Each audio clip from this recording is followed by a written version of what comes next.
Bonjour et bienvenue dans cette nouvelle vidéo de la série sur TypeScript. Aujourd'hui, on va parler des types conditionnels.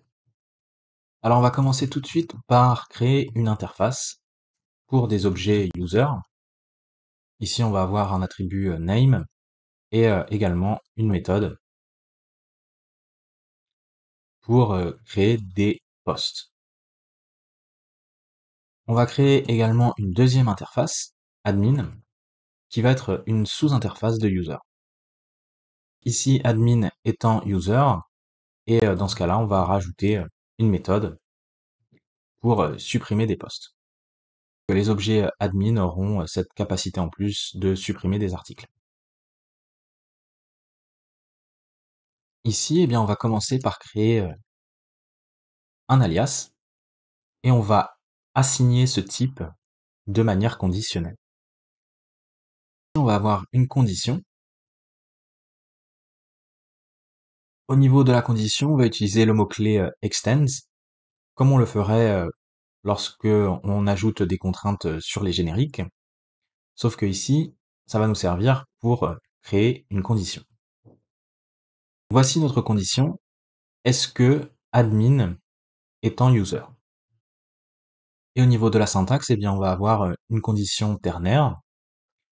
Si cette condition est vérifiée, notre type exemple 1 sera de type chaîne de caractères. Autrement, il sera de type non. Puisque la condition est bien vérifiée, notre type exemple 1 va être de type chaîne de caractères. Et si on passe le curseur au-dessus de l'alias, c'est bien ce que l'on obtient. Par contre, si on crée un deuxième exemple, donc un nouvel alias, ici on va avoir une condition qui est fausse. Par exemple, on va dire est-ce que admin étant l'interface date, et ici on va reprendre nos deux possibilités. Effectivement, la condition est fausse. Et donc notre type exemple 2 va être de type nombre. Et si on passe le curseur ici au-dessus, c'est bien ce que l'on obtient. Voilà la syntaxe pour l'assignation conditionnelle des types. Alors ça va être utile dans certains scénarios, par exemple avec les fonctions query. Donc si on crée une fonction query ici, alors d'ailleurs si vous avez besoin d'un rappel sur l'utilisation des fonctions query, n'hésitez pas à les regarder dans la playlist sur JavaScript. Il y a une vidéo qui est consacrée à ce sujet. On a notre fonction et on va faire une fonction générique. Donc on va rajouter un paramètre de type T. Et ici au niveau du paramètre de la fonction, son type sera générique. Donc on va utiliser le type T. Et au niveau de la logique, on pourrait commencer ici par loguer le nom de l'utilisateur. Alors ici on a une erreur puisque il faudrait rajouter une contrainte sur notre générique et faire en sorte que notre type T s'apparente bien à un objet avec au moins une propriété name de type chaîne de caractères. L'erreur disparaît et ici on va avoir notre fonction query. À l'intérieur de la fonction signup, on va retourner une fonction anonyme. Ici, on va avoir un paramètre input. Et au niveau du type de ce paramètre input, on va l'assigner de manière conditionnelle. On va avoir notre condition. Est-ce que le type générique T est en admin? Et si c'est le cas, notre paramètre input sera de type string. Autrement, il sera de type nombre. Et au niveau de la logique ici, peu importe le type, on va loguer la valeur de l'input. Alors maintenant, on va pouvoir tester notre fonction. Donc ici, on pourrait créer un objet user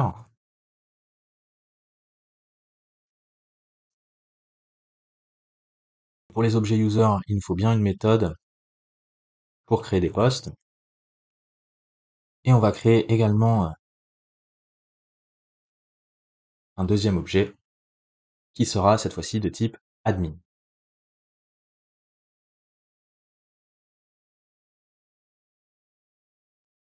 On a toujours notre méthode pour créer des posts et il faut rajouter également la méthode pour supprimer des posts. Si on essaye notre fonction query, on va créer une variable ici.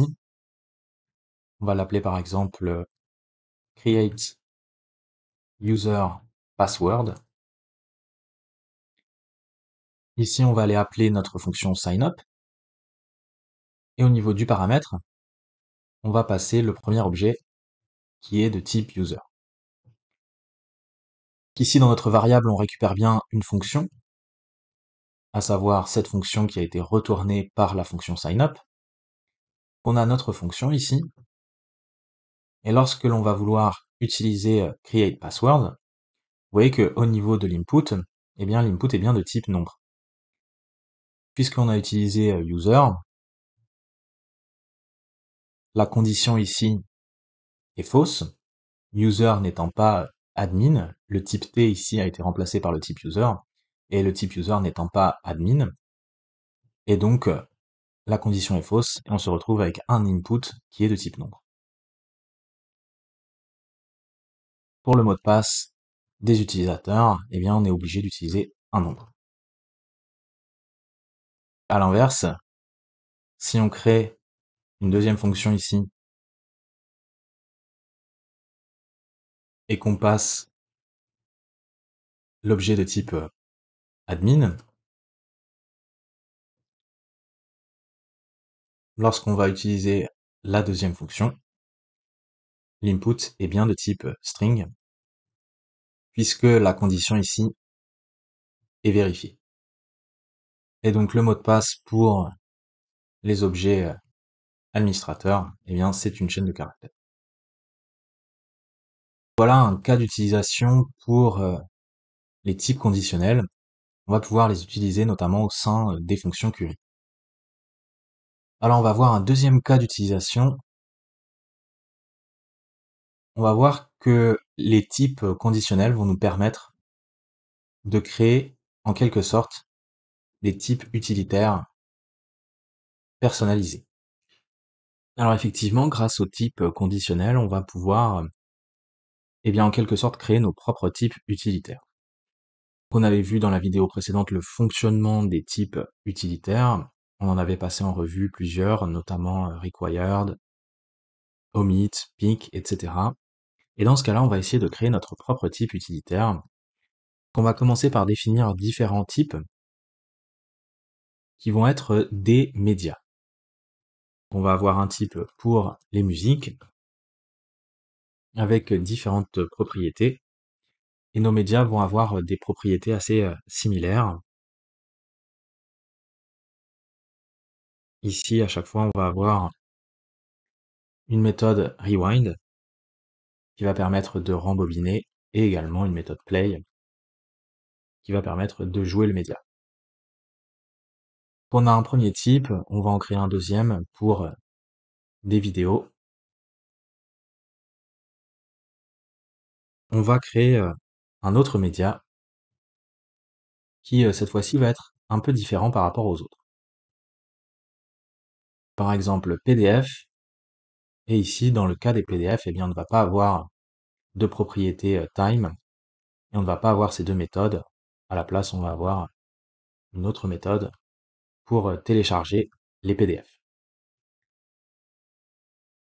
Alors, si on souhaite regrouper tous nos médias, eh bien, on peut créer un alias, et ici, on va avoir une union avec nos différents types. Et maintenant, on va pouvoir passer à la définition de notre type conditionnel qui va correspondre à notre type utilitaire personnalisé. On va l'appeler playable, et ici, on va utiliser un générique, un paramètre de type, que l'on va appeler T, et on va utiliser notre type T pour la condition. La condition, à nouveau, va s'apparenter fortement à la syntaxe que l'on pourrait utiliser pour les contraintes sur les génériques. Ici, on va aller vérifier si le type T s'apparente à un objet qui aurait les propriétés suivantes. Donc, une propriété time et également une méthode play qui retourne void. Ici, on pourrait rajouter aussi la méthode rewind, mais dans ce cas, ça va suffire. Si cette condition est vérifiée, si le type T s'apparente bien à un objet avec la propriété time et la méthode play, notre type playable, on va lui assigner le type T. Autrement, on va lui assigner never. Et alors, comment on va pouvoir utiliser ça? Eh bien, par exemple, si on crée une fonction ici, replay, on va passer un fichier, et on va utiliser ici notre type utilitaire playable, et on va utiliser playable sur media. Et donc, normalement, grâce à notre type utilitaire ici, eh bien, on va passer par la condition sur media, et donc, on va récupérer uniquement les deux types utilitaires qui ont ces deux propriétés, donc la propriété time et la propriété play.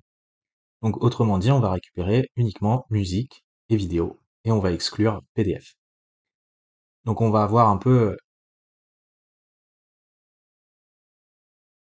le même genre de fonctionnement qu'avec le type utilitaire omit, sauf que ici on l'a créé de manière customisée véritablement par rapport eh bien, à nos types médias, nos types PDF, musique et vidéo.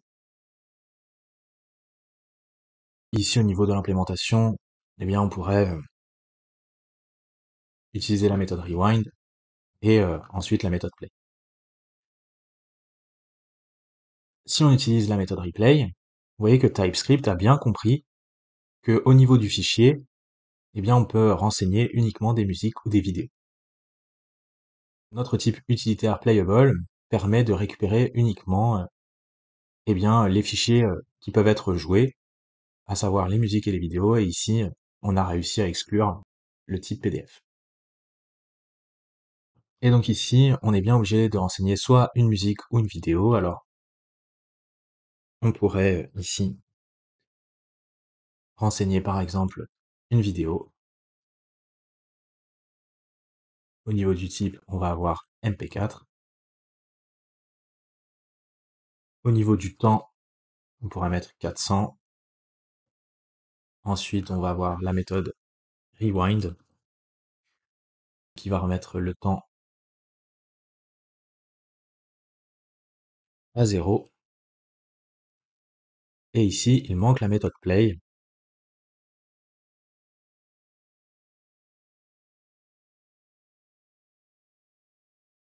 Tant que le temps est inférieur, par exemple, à 500, eh bien, on va incrémenter la valeur de la propriété time. Peu importe l'objet que l'on passe ici dans la méthode, dans la fonction replay, le fait est que comme on a utilisé notre type utilitaire personnalisé, eh bien, on ne peut passer que des médias qui sont jouables. On pourra obtenir effectivement le même genre de résultat par d'autres moyens, notamment en utilisant des interfaces, mais l'intérêt ici, eh bien, c'est qu'on a cette syntaxe qui s'apparente vraiment à celle des types utilitaires que l'on a vu dans la vidéo précédente.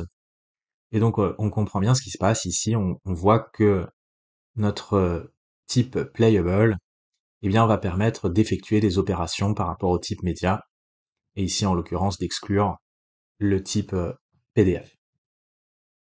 Voilà un autre cas d'utilisation pour eh bien, les types conditionnels. Alors maintenant, on va pouvoir voir un dernier exemple. On va parler cette fois-ci de callback et de promesses, et on va voir comment créer une fonction avec un callback optionnel. Pour ce dernier exemple, eh bien, je vais commencer ici par coller deux choses.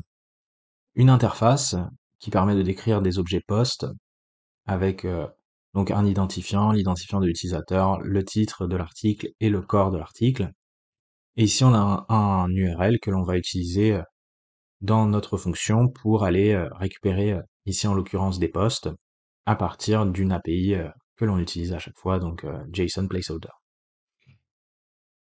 Et ici, on va pouvoir créer notre type conditionnel qui va correspondre au résultat de notre fonction, donc à la valeur retournée, au type retourné par notre fonction. À nouveau, ici, on va utiliser donc un type conditionnel avec un générique. Au niveau de la syntaxe, eh bien, ça va être toujours pareil, donc on va avoir une condition qui va ressembler fortement à la syntaxe que l'on utilise lorsque l'on ajoute des contraintes sur les génériques. On va aller regarder si le type T s'apparente à undefined. Alors on utilise undefined ici puisque notre type T, eh bien, il va nous servir au niveau du paramètre de la fonction. Si le type T est undefined, ça veut dire que l'on n'a passé aucun argument au niveau du paramètre de la fonction. Dans ce cas-là, si on n'a passé aucun argument, donc ça veut dire qu'on n'utilise pas de callback, on va utiliser au niveau de la valeur retournée par la fonction, eh bien, une promesse. Et lorsque la promesse va être résolue, eh bien, on va avoir un tableau de poste. Autrement, eh bien, donc, si le type T n'est pas undefined, ça veut dire que notre paramètre de la fonction, eh bien, il est bien défini, on a bien renseigné un callback, et dans ce cas, notre fonction va retourner void. Maintenant, il ne reste plus qu'à écrire notre fonction. Donc on va avoir notre fonction, ici, on va avoir un paramètre de type, donc un générique avec une contrainte, et au niveau de la contrainte, eh bien, on va utiliser une union, donc soit notre paramètre de type T sera undefined, cas où on n'a renseigné aucun argument dans notre fonction au niveau du paramètre, il n'y a pas de callback, autrement, eh bien, on a renseigné un callback, donc une fonction qui retourne void, et ici, au niveau du paramètre de la fonction callback, eh bien, on va avoir des données avec un tableau de poste.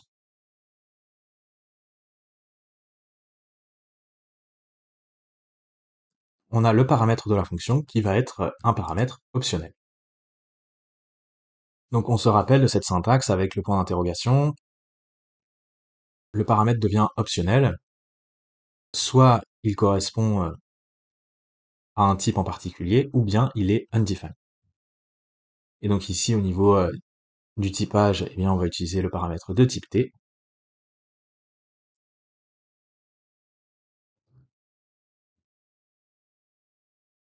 Et au niveau de la valeur retournée par la fonction, eh bien, on va utiliser notre type conditionnel et on va renseigner ici le type T. Et donc, on va bien avoir les deux scénarios différents. Soit ici, on n'a renseigné aucun argument au niveau du callback, et donc ici, le type T est undefined. Et donc, dans ce cas-là, lorsque T est undefined, eh bien, la fonction va retourner une promesse. Autrement, eh bien, si on a renseigné un argument pour le callback, T est différent de undefined, et la fonction, dans ce cas-là, doit retourner void. Alors ici, au niveau de l'implémentation, eh bien, on va aller vérifier s'il y a un callback. S'il y a un callback,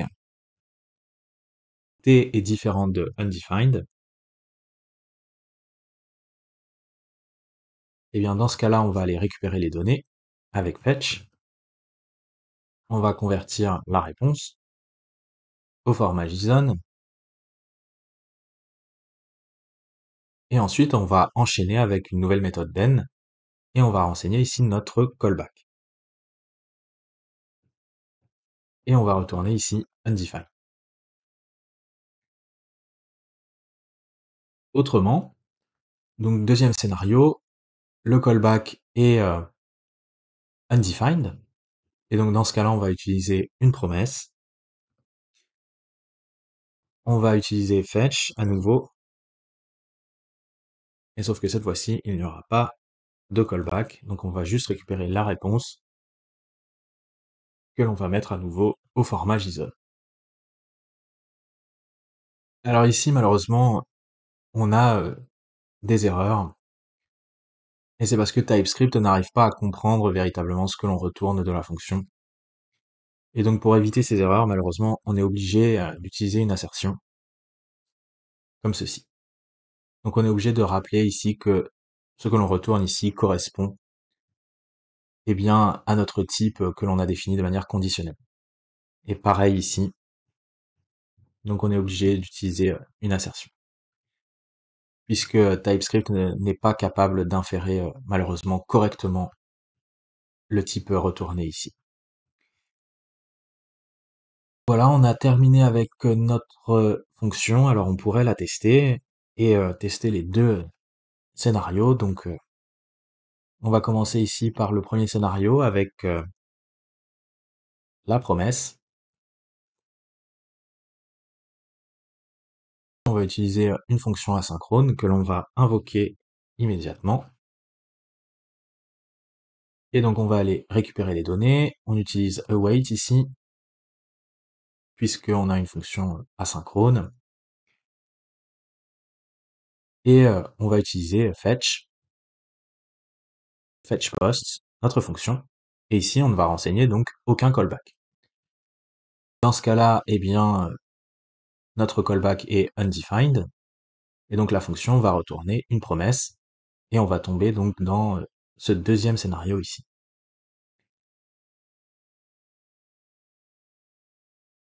Et ici, on va juste loguer les données.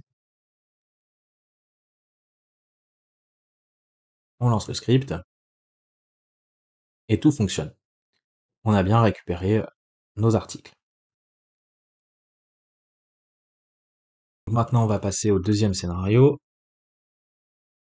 Cette fois-ci, on va utiliser fetch post directement.